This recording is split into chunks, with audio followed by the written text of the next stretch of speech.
Ini bisa jadi adalah monitor terbaik untuk para pengguna MacBook. Gua udah jadiin MacBook M1 Pro ini untuk komputer utama gua untuk semua kerjaan bikin konten kayak gini ya. Dan akhirnya gua rasa gua ketemu monitor yang pas banget untuk kita sambungin ke MacBook-nya. Coba kita unboxing dulu. Ini yang gue cari, MacBook Color Match. Monitor ini bisa janjiin punya akurasi warna yang mirip banget atau bahkan sama layar yang ada di MacBook Pro. Jadi itu sendiri doang udah bikin gue kayak, oke, gue tertarik. Oke, mantap, kita dapat kabel USB-C-nya ya. Ada lumayan banyak monitor yang nggak dapat kabel USB-C. Oke, gue pengen apresiasi kardus box-nya ya, karena ini nggak pakai styrofoam sama sekali yang gabus-gabus itu, tapi semuanya dari kardus kayak gini. Dan di dalamnya itu semuanya ketata rapi. Itu monitornya, ini tangannya, itu base plate-nya, tuh rapi banget. Ini mungkin pengalamannya lumayan mendekati sama experience unboxing monitor Apple-nya langsung ya. Gue suka nonton kalau orang beli monitornya dari Apple, unboxing-nya satisfying banget, dan menurut gue ini sangat-sangat mendekati. Karena banyak banget monitor yang unboxing-nya itu bener-bener jelek semuanya. Kayak mereka cuma sumpelin masuk ke dalam gitu loh.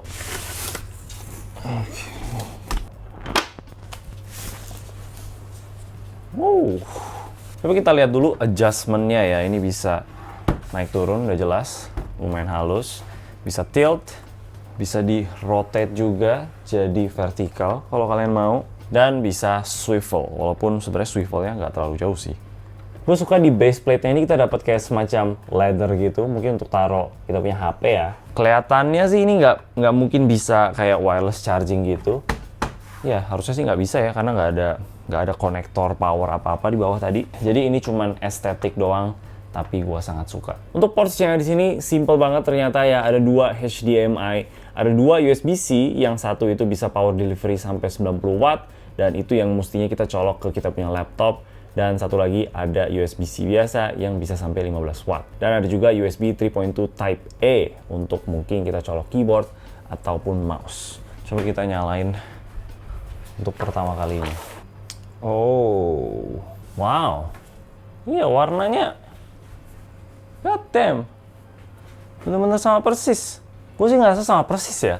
Oke, jadi gue udah pakai monitor ini untuk kerjaan harian gue selama lebih dari seminggu, dan kesimpulannya sih ini jadi monitor produktivitas favorit gue. Gue ngerti banget kalau ini monitor nggak murah ya, dan udah jelas nggak sempurna juga. Jadi kita bakal lihat nanti kelebihan dan juga kekurangannya apa. Tapi mungkin untuk mayoritas editor gitu, terutama yang pakai MacBook atau mungkin pakai Mac lainnya, ini mungkin bisa dibilang kayak semacam alternatif gitu yang paling mirip experience-nya sama native monitor dari Apple-nya langsung. Oke, coba kita langsung aja bahas hal yang paling penting, yaitu adalah warna dari monitor ini. Karena BenQ-nya sendiri juga klaim kalau ini punya warna yang mirip atau mungkin sama persis sama layar MacBook. Dan di speknya juga ini tertulis kalau punya warna coverage di 99% sRGB dan 97% DCI-P3. Kalau kita lihat dari mata telanjang kayak gini, yes, ini mirip banget warnanya. Mungkin bisa dibilang sama persis ya, sampai kita lihat warna hitam. MacBook yang gua pakai ini versi yang M1 Pro tahun 2021. Dan layarnya ini punya hitam yang menurut gue lebih rich ya, lebih black gitu, kayak mirip-mirip sama OLED lah. Sedangkan monitor ini kan IPS, jadi warna hitamnya ya nggak hitam-hitam rich black banget ya, kayak IPS pada umumnya aja. Jadi kalau kita pasang warna hitam gitu, atau mungkin wallpaper yang ada warna hitamnya, kita di situ bisa notice kalau hitamnya itu nggak terlalu sama, yang MacBooknya lebih padat lagi. Tapi kalau warna lain, itu jujur aja mirip banget. Mata gue nggak bisa lihat perbedaannya apa. Jadinya gue tes sendiri pakai alat kalibrasi ya. Monitornya ini punya gamut coverage di 99,9%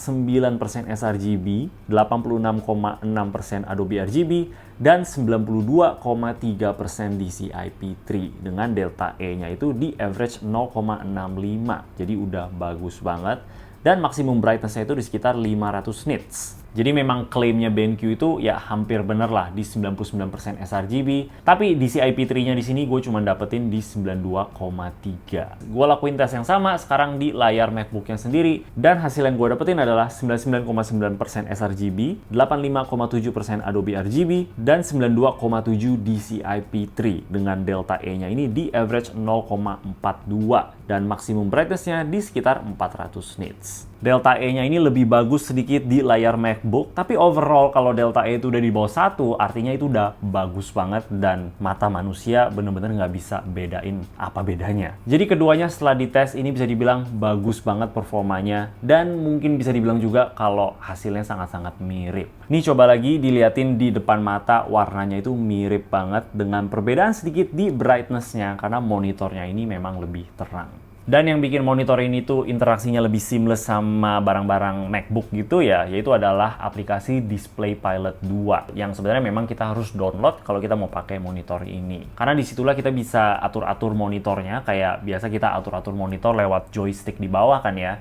Di sini kita lewat aplikasi. Walaupun di bawah sini juga ada sih joysticknya, tapi ini cuma keluarin menu brightness, menu volume, sama ports juga. Nggak bisa atur-atur kayak RGB level gitu-gitu loh. Menurut gue ini jadinya lebih user-friendly aja, UI-nya juga lebih modern ya, jadi harusnya sih lebih enak dilihat. Dan di sini kita bisa atur-atur banyak, kayak low blue light, HDR, RGB level, desktop partition, focus sync, ICC sync, dan auto pivot. Di sini kita juga bisa pilih device yang kita pakai itu apa ya, MacBook Pro atau MacBook Air gitu. Karena dari yang gue denger mungkin kayak tiap generasi MacBook itu ya layarnya bisa beda-beda gitu. Siapa tahu suppliernya, manufakturnya itu berbeda. Jadinya monitornya ini juga bakal adjust sesuai sama MacBook yang kalian punya itu apa gitu. Tapi kalau kalian males ya kita bisa set auto juga. Dan yang paling gue suka itu adalah brightness-nya sama volume-nya. Di sini juga bisa nge-synchronize gitu sama kita punya MacBook. Jadi kalau kita matiin brightness-nya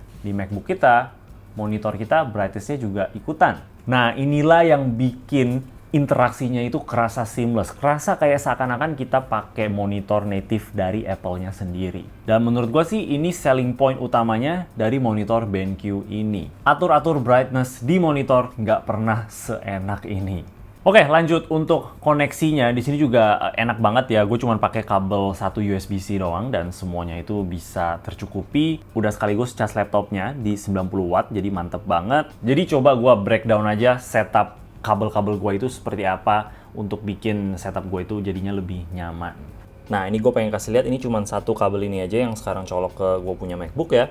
Dan itu nge-power satu setup gue. Monitornya, speakernya, keyboardnya, dan juga iPad di bawah sini. Nih di belakang agak sedikit berantakan, tapi supaya kalian lebih ngerti aja ya. Jadi ini colokannya satu kabel utama, ini colok ke laptop. Terus USB-C yang kedua yang ada di monitornya itu untuk colok kayak USB hub ini. Dan 3 USB ini tuh satu colok keyboard, satu colok speaker, dan satu lagi colok ke iPad supaya sekaligus iPad-nya terus kecas biar nggak habis baterainya. Jadi ya kayak gitu doang, cuman satu kabel dari sini aja yang tinggal gua cabut. Misalkan gue pengen pulang tuh, udah kelar. Ini tinggal disconnect aja, taruh laptopnya ke tas, dan gue bawa pulang. Kalau gue datang lagi ke studio, tinggal colok satu kabel ini aja. Dan semuanya kelar. Laptopnya juga kecas. Oke, jadi selama gue pakai ini monitor ya, 95% bisa dibilang gue selalu pakai untuk editing, maupun itu video atau foto. Jujur gue puas banget ya. Tapi ya pastinya nggak sempurna. Jadi coba kita lihat kekurangannya yang gue rasain itu apa. Yang pertama, ini monitor udah include speaker. Ini kalau nggak salah speakernya cuma 3 watt aja. Dan walaupun ya udah nice lah, udah include speaker, setidaknya ada speaker gitu untuk orang-orang yang mungkin belum punya speaker bookshelf gitu-gitu. Tapi ini speakernya itu sama sekali nggak bisa dibandingin sama speaker dari MacBook langsung. Jadi menurut gua sih ya nggak usah dipakai sama sekali lah. Yang kedua, ini support HDR 600. Secara general menurut gua sih HDR 1000 itu lebih recommended dibanding HDR 600 ya. Apalagi kalau kalian suka sama konten HDR. Lagian ini monitornya juga udah cukup terang ya, bisa sampai 500 nits gitu. Jadi ya gue sih ngerasa nggak terlalu perlu banget fitur ini. Yang ketiga, walaupun brightness adjustment-nya gini tuh ya seamless banget ya. Hampir nggak ada delay sama sekali. Gue pencet di MacBook sekarang, dia juga langsung ikutan. Mantep banget.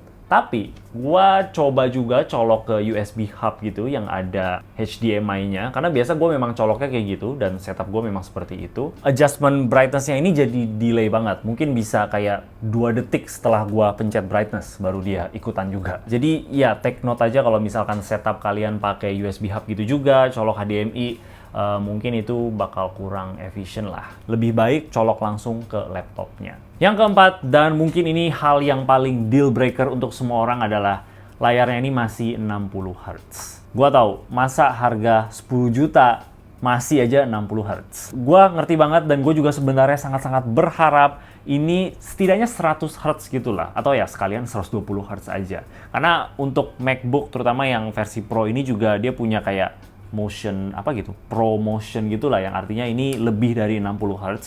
Jadi untuk kita gonta-ganti dari layar MacBook pindah ke monitor ini, kalau mata kalian mungkin sensitif, ya bisa aja, wah kerasa banget nih, ini 60 Hz lebih patah-patah. Memang bukan monitor gaming ya, tapi ya balik lagi, refresh rate yang tinggi itu nggak bakal merugikan siapa-siapa gitu. Seorang editor juga pastinya apresiasi pergerakan yang lebih smooth. Tapi sebenarnya secara overall sih untuk apa yang gue pengen dari sebuah monitor untuk gue kerja ngedit gini, yang gue suka itu bisa nutupin kejelekan dari monitor ini. Jadi yang gue pengen banget dari monitor gue itu adalah 32 inch, 4K, USB-C, dan warna akurat. Di luar itu kayak mungkin refresh rate yang tinggi lah, speaker yang bagus, atau mungkin HDR yang lebih bagus lagi.